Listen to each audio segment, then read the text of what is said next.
نکاح ہے، اس کے اندر بھی اگر آدمی خدا کے حکموں کی پابندی کرتا ہے، اس کے اندر بھی خدائی طریقے کو اختیار کرتا ہے تو اس کے اندر بھی برکت آتی ہے۔ نکاح سے غنا حاصل ہوتی ہے، وہ نکاح کہ جس نکاح کے اندر خدا کے حکموں کی پابندی کی گئی ہو، جس کے اندر خدا کو راضی کرنے کا طریقہ اختیار کیا گیا ہو، تب تو یہ نکاح جو ہے غنا لاتا ہے۔ لیکن اگر اس کے اندر اپنے جذبات کو پورا کیا جا رہا ہو، اپنے دل کے چوچلے نکالے جا رہے ہوں، تو پھر جو ہے یہی نکاح یہ بربادی کا سامان ہو جاتا ہے، مقبول ہوتا ہے۔ آدمی جو ہے اور گھر کے اندر کا رکھا ہوا سرمایہ وہ بھی ختم ہو جاتا ہے، اور باہر سے قرضے سے وہ لد جاتا ہے، پھر پریشان ہوتا۔ اللہ جل شانہ و منوالہ نے اس کا سادہ سا طریقہ بتلایا ہے۔ لڑکی راضی ہو، لڑکا قبول کر لے دو آدمیوں کے سامنے تو بس نکاح ہو جاتا ہے، نکاح ہو جاتا۔ پھر چاہے لڑکا جا کر لڑکی کو لے آئے، یہ لڑکی کا ولی لڑکے کے گھر پہنچا دے تو نکاح ہو جاتا ہے، شادی ہو جاتی۔ اس کے اندر نہ کسی خرچے کی ضرورت ہے، نہ اس کے اندر کسی چرچے کی ضرورت ہے، نہ اس کے اندر کسی خرچے کی ضرورت ہے۔ بہت سادگی کے ساتھ ضرورت کو پورا کرنے کا خدا نے طریقہ بتلایا۔ خدا کے جتنے طریقے ہیں وہ سارے کے سارے زندگی کے اندر آسانیوں کے لانے والے ہیں، سہولتوں کے لانے والے ہیں، پریشانیوں سے بچانے والے۔ یہ نکاح ہے، اللہ انہیں قبول فرماوے۔ جیسے سادگی کے ساتھ یہ نکاح پڑھے جائیں گے، ایسی سادگی کے ساتھ اگر رخصت کر دیا جاوے تو جو ہے بہت آسانی کے ساتھ اپنے اس فرض سے سبکدوش ہو جاتے ہیں، بہت آسانی کے ساتھ یہ ضرورت پوری ہو جاتی۔ اللہ ہمیں نصیب فرماوے نبی پاک علیہ الصلوۃ والسلام کا طریقہ، خدا ہم کو جماوے اپنے حکموں پر۔ یہ ساری چیزیں بہت آسان ہے، بہت سہل ہے، لیکن اس طریقے پر جو طریقہ خدا پاک نے بتلایا، اور جب اس طریقے کو چھوڑتے ہیں، اس کو بھولتے ہیں، شیطانی راہ اختیار کرتے ہیں تو پھر یہ پریشان کن بن جاتا ہے، ایسا کہ خودکشیوں کی نوبتیں آ جاتی، خودکشی کی نوبت آ جاتی۔ شادی کیا ایک پریشانی مول لینے والی چیز بن جاتی ہے، اور جو ہے پریشانی کا سبب بن جاتی ہے، اور جو ہے دشواریاں اپنے ساتھ لاتی ہے۔ لیکن وہ شادی کے اپنی منمانی اور اپنی جی چاہی طریقے پر کی جا رہی۔ اللہ جل شانہ ہمیں سادگی کے ساتھ سنت کے مطابق شادی کرنے کی دولت نصیب فرماوے، پوری زندگی میں ہمیں سنت کے مطابق چلنے والا بناوے۔ خدا پاک ہمیں جو ہے شیطانی راستوں سے بچائے۔ الحمدللہ نحمده ونستعینه ونستغفره ونؤمن به ونتوکل علیہ ونعوذ باللہ من شرور انفسنا ومن سیئات اعمالنا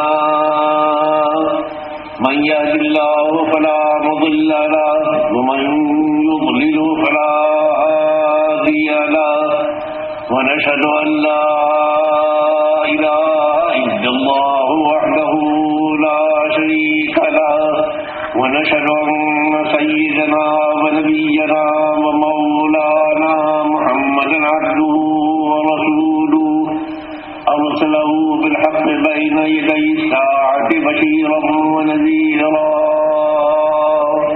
من يطع الله ورسوله فقد رشد ومن يعص الله ورسوله فإنه لا يضر إلا نفسه ولا يضر الله شيئا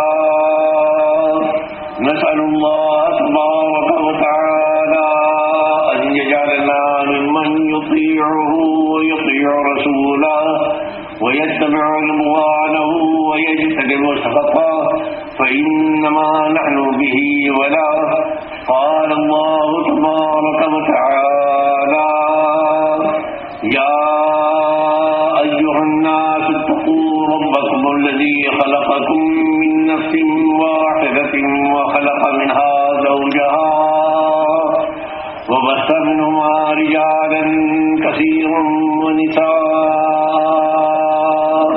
واتقوا الله الذي تساءلون به والأرحام إن الله كان عليكم رقيبا وقال الله تبارك وتعالى يا أيها الناس إنا خلقناكم من ذكر وأنثى وجعلناكم شعوبا وقبائل لتعارفوا إن أكرمكم عند الله أتقاكم إن الله عليم خبير وقال النبي صلى الله عليه وعلى آله وأصحابه وبارك وسلم يا معشر الشباب من استطاع منكم الباءة فليتزوج فإنه أغض للبصر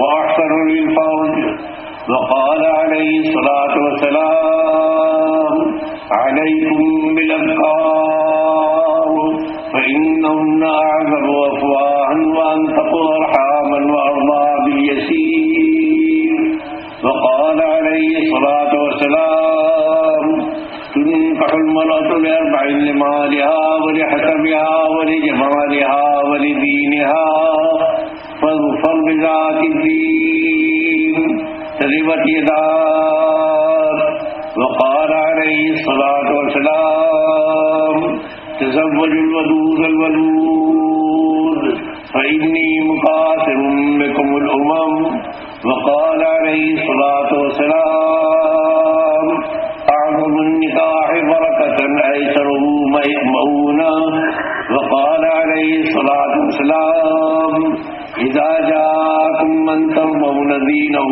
وخلقه فزوجوه إلا تفعلوا تكن فتنة في الأرض وفساد كبير وقال عليه الصلاة والسلام النكاح من سنتي قال فمن رغب عن سنتي فليس مني أو كما قال عليه الصلاة والسلام. بھائی دیکھو سبھی حضرات اطمینان کے ساتھ اپنی جگہ پر بیٹھے رہیں. یہاں صرف دو آدمی کی ضرورت ہے. جس کا نکاح ہو رہا ہے وہ دلہا اور لڑکی کے والد یا وکیل. خاموشی کے ساتھ جن کو بلایا جائے وہ یہاں پر آ جائیں اور کوئی نہ آئے. بھائی آپ کو نہیں بلایا ابھی, آپ وہیں بیٹھے رہیں. اپنے ذمہ باندھنا ہے اور خامخواہ کی اپنے اوپر ایک جو ہے پریشانی مول لینی.